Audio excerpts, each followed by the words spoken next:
مصائب جتنے بیان کرتے ہیں پہلے ان کی آپ سند ثابت کریں.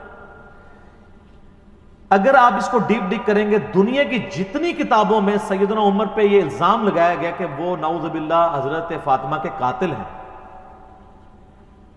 اس کی اصل ایک ہی سند ہے، ایک ہی کتاب ہے جس سے ساروں نے لی ہوئی ہے، اور وہ کتاب ہے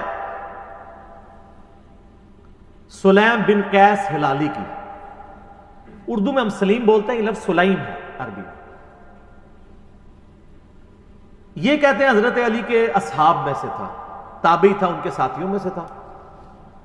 جب حجاج بن یوسف نے شیعان علی کے اوپر ظلم کیے تو یہ چھپ کے ابان بن ابی عیاش کے گھر میں اس نے پناہ لی، پوری زندگی اس کے ساتھ رہا. مرتے مرتے یہ کتاب اس کے حوالے کی اور کہا کہ میں تو جا رہا ہوں، تو یہ کتاب امانت ہے تیرے پاس، امت تک پہنچانی ہے. اس کے بعد ابان بن ابی عیاش اس کتاب سے روایتیں بیان کرتا تھا. اب یہ نہیں پتا کہ یہ روایت اس کتاب میں لکھی بھی ہوئی تھی کہ نہیں ہے، وہ خود سے بیان کرتا تھا، کیونکہ ابان بن ابی عیاش خود کذاب ہے. کذاب بندہ اگر روایت بیان کر رہا ہو تو اس کی اتھینٹسٹی خود ہی ختم ہو جاتی ہے.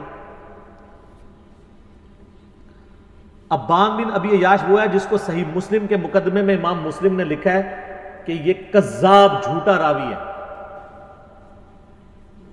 بلکہ دو تابعین تبع تابعین آپس میں ملاقات کرتے ہیں تو اور وہ اس کو بتاتا ہے کہ میں نے جو ہے وہ 1000 سے زیادہ حدیثیں ابان بن ابی عیاش سے سنی ہیں، اور وہ کہتا ہے پھر میں نے نبی الاسلام کی خواب میں زیارت کی تو آپ نے صرف 5 یا 6 حدیثوں کی تصدیق کی، باقی سب پہ آپ نے فرمایا میری حدیثیں ہی نہیں ہیں.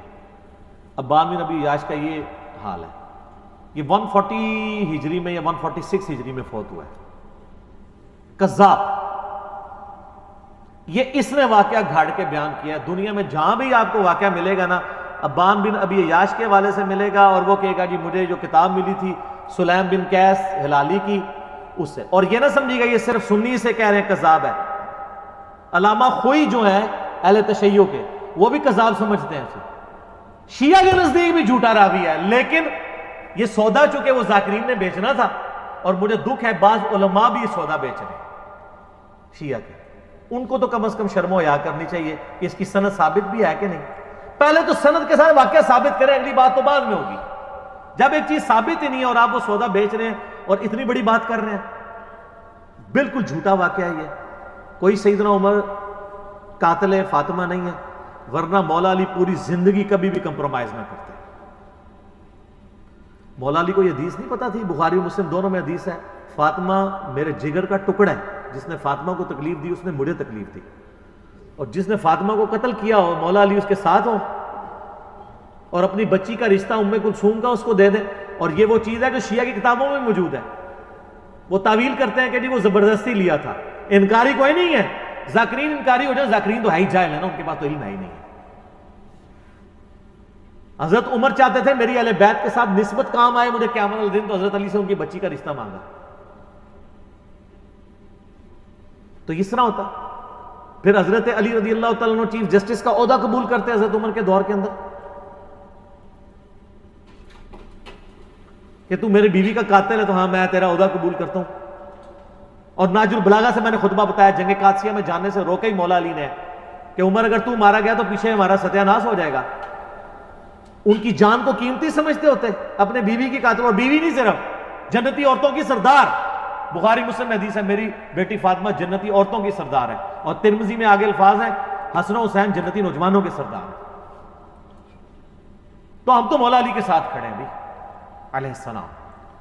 وہ شیخین کے ساتھ رہے، خلفائے ثلاثہ کے ساتھ رہے. میرا یوٹیوب پہ کلپ ہے خلفائے ثلاثہ کی شان مولا علی کی زبانی نہج البلاغہ سے، سنی کتابوں سے نہیں، شیعہ کی نہج البلاغہ سے. لاکھوں لوگوں نے دیکھا ہے، HD کیمرے میں میں نے سارے خطبات دکھ رہے ہیں.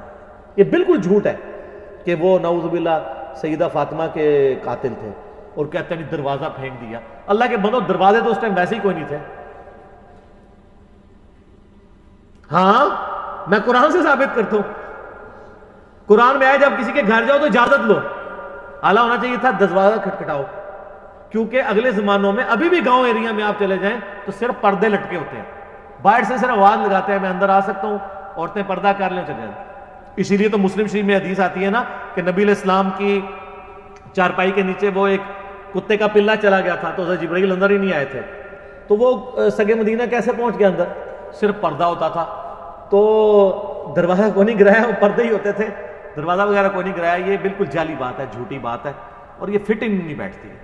باقی رہ گیا باغ فتق والا مسئلہ، اس کے اوپر بھی میں نے مختصر گفتگو کی تھی کہ یہ مینیجریل ایشو تھا. اس کو اگر آپ اس حوالے سے ویسے لیں گے تو میرے بھائی پھر مسئلہ جو ہے وہ ابو بکر عمر کا نہیں ہے، مسئلہ پھر مولا علی کا بھی بن جائے گا، چاہے وہ امت کے مفاد میں بھی ہو. لیکن مسئلہ بہت بڑا ہے نا، کیونکہ آپ علیہ السلام فرما رہے ہیں جس نے فاطمہ کو تکلیف دی اس نے مجھے تکلیف دی. رسول اللہ کو تکلیف دینے کا معاملہ کہاں تک جاتا ہے؟ چلے الٹیمیٹلی آپ کی بات مان لی کہ انہوں نے امت کے مفاد میں کیا، تو آپ کو امت کا مفاد عزیز نہیں ہے کہ آپ بکواس کرنے بند کر دیں، قیامت کے دن کے لیے چھوڑ دیں؟ جب مولا علی خاموش ہو گئے اس مسئلے میں تو آپ کیوں اپنی زبانوں سے اس طرح کی باتیں کرتے ہیں؟